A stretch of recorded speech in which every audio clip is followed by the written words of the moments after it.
وہ کہہ رہا ہے کہ میرے پاس بہترین جائیداد ہے، زمین ہے، پیسہ ہے، دولت ہے، بہترین میری بیوی ہے، میرے بچے ہیں، گاڑی ہے، گھوڑا ہے، عیش و عشرت میں زندگی بسر کر رہا ہوں، ناز و نعم میں زندگی بسر کر رہا ہوں، میرے پاس سب کچھ ہے، لیکن تمہارے پروردگار نے میرا کیا بگاڑ لیا؟ میں اس کو نہیں مانتا. بول دینا اس کو جا کے کہ میرا کیا کر سکا تمہارا خدا؟ میں تو آرام سے جی رہا ہوں، ٹھاٹ سے، میرے پاس سب کچھ ہے، کوئی میری پریشانی نہیں ہے. موسیٰ بھاگے وہاں سے، گئے کوہ طور پر، اللہ سے مناجات کیا. مناجات کرنے کے بعد واپس آ رہے تھے. خداوند عالم نے کہا موسیٰ میرے بندے نے کوئی پیغام بھیجا تھا تمہارے لیے، تم نے پہنچایا نہیں. موسیٰ نے کہا پروردگار میں کیا بتاؤں؟ اب تمہیں تو پتا ہے کہ کتنا بد اخلاق انسان تھا، کتنا بے ادب انسان تھا، کیسے وہ بات کر رہا تھا، اس کی گستاخی اتنی تھی، میں کیسے اس کا پیغام پہنچا سکتا ہوں؟ خدا نے کہا کہ ٹھیک ہے، میں نے اس کا پیغام سن لیا، میرا جواب اس کو پہنچا. سنیے عزیز، کہا کہ میرا جواب اس کو پہنچا. پروردگار عالم نے کہا کہ جاؤ اس سے کہہ دینا کہ میں نے اس سے اتنی موٹی نعمت چھین لی ہے جس کے بارے میں وہ کبھی سوچ ہی نہیں سکتا. وہ سمجھ رہا ہے کہ مال اور دولت، پیسہ، یہ مادیات، گھوڑا گاڑی، یہ ثروت، جاہ و حشم، یہ اس کو موٹی نعمت سمجھ رہا ہے. اس سے کہہ دو کہ میں نے اس سے اتنی موٹی نعمت چھین لی ہے کہ جس کا وہ سوچ وچار بھی نہیں کر سکتا. میں نے اس کے دل سے اپنا ذکر چھین لیا ہے، اپنی یاد چھین لی ہے. وہ کبھی مجھے یاد کرنا چاہے تو بھی یاد نہیں کر سکتا. کیوں؟ کیونکہ اس کی روح کی بیماری جو ہے بہت آگے بڑھ گئی ہے، کینسر میں تبدیل ہوئی ہے.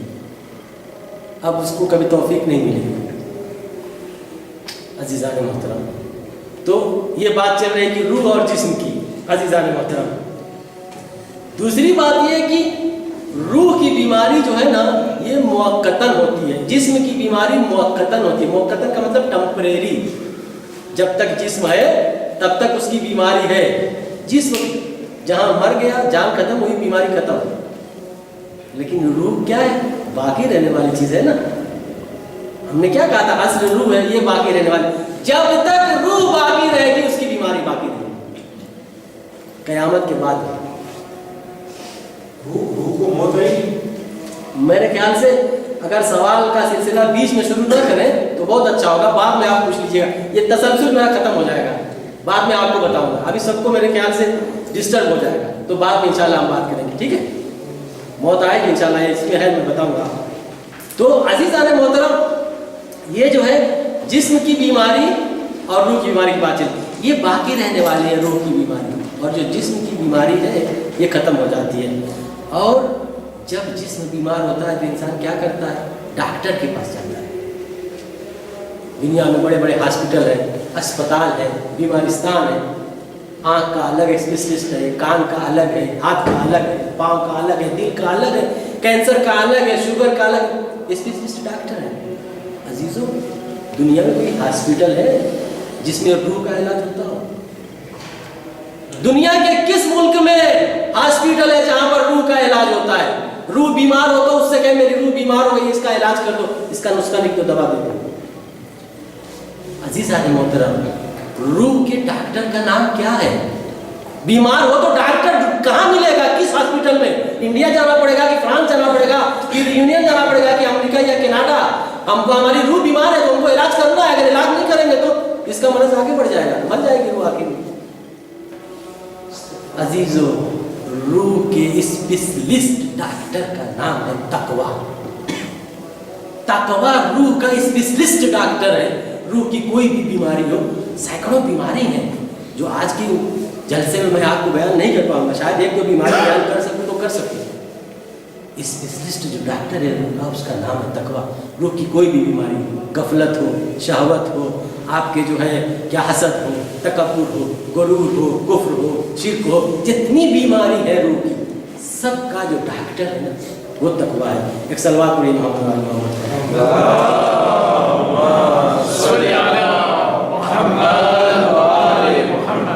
اب کیسے پتا چلے کہ ہماری روح بیمار ہے کہ نہیں؟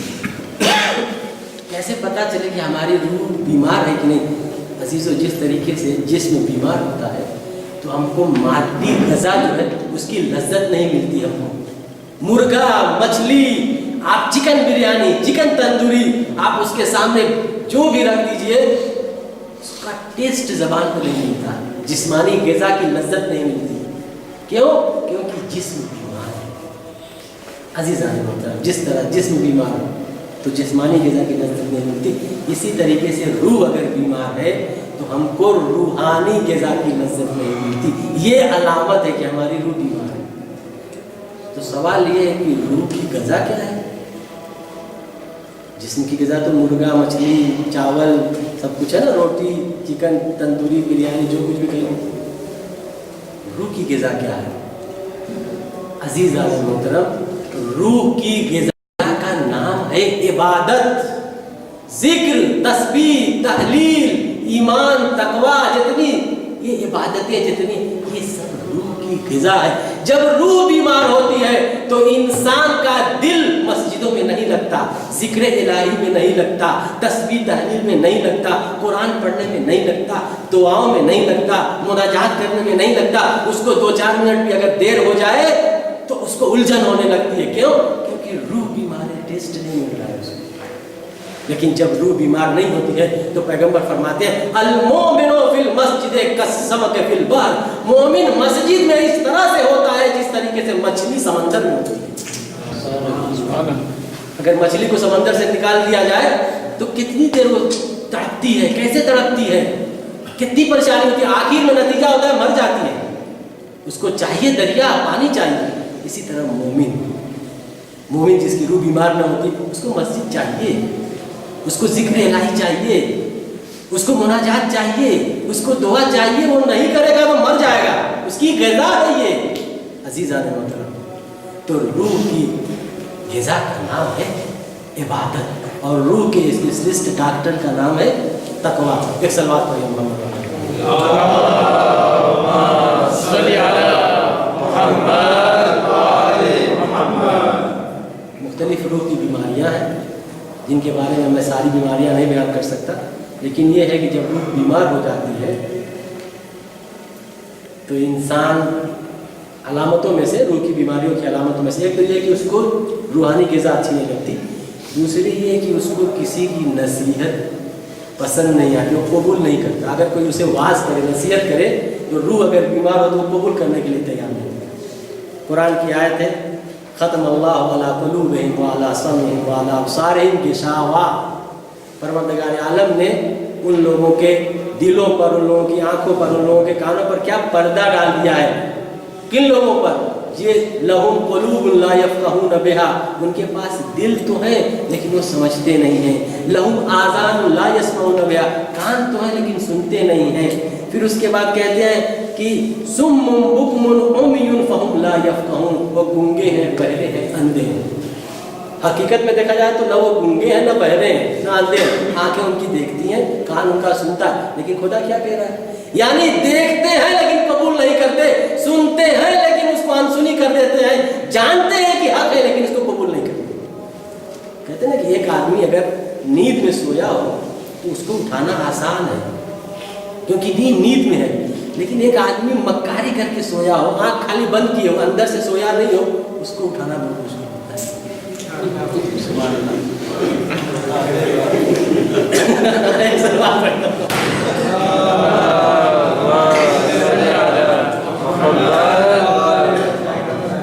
عزیزان محترم، تو یہ روح کی بیماری جب ہوتی ہے تو انسان کیا ایک دوسرے کی نصیحت کو قبول نہیں کرتا، جانتا ہے کہ یہ صحیح بول رہا ہے لیکن روح بیمار ہے، قبول کرنے کے لیے تیار نہیں ہے۔ تیسری علامت جو روح کے بیمار ہونے کی ہے یہ ہے کہ جب روح بیمار ہوتی ہے تو وہ چھوٹی چھوٹی گناہوں پر توجہ نہیں دیتا ہے۔ چھوٹا ہے تو چھوٹی گناہ ہے، کوئی بات نہیں ہے، کرتے رہو، کوئی بات نہیں ہے۔ گناہ کے اوپر گناہ کرتا ہے، جبکہ حدیث میں کیا ہے کہ سب سے بڑا گناہ یہ ہے جو اپنی گناہ کو چھوٹا سمجھے۔ گناہ سے بڑا گناہ یہ ہے کہ جو اپنی چھوٹی گناہوں سے کیا غفلت کرے، یہ اس سے بڑی گناہ ہے۔ گناہ کرنے سے بڑی گناہ غافل ہونا گناہوں سے، یہ ہے پیغمبر کی حدیث ہے۔ اور عزیزان محترم، جب انسان گناہ کرتا ہے، گناہ کے اوپر گناہ کرتا ہے تو اس کی روح بیماری سے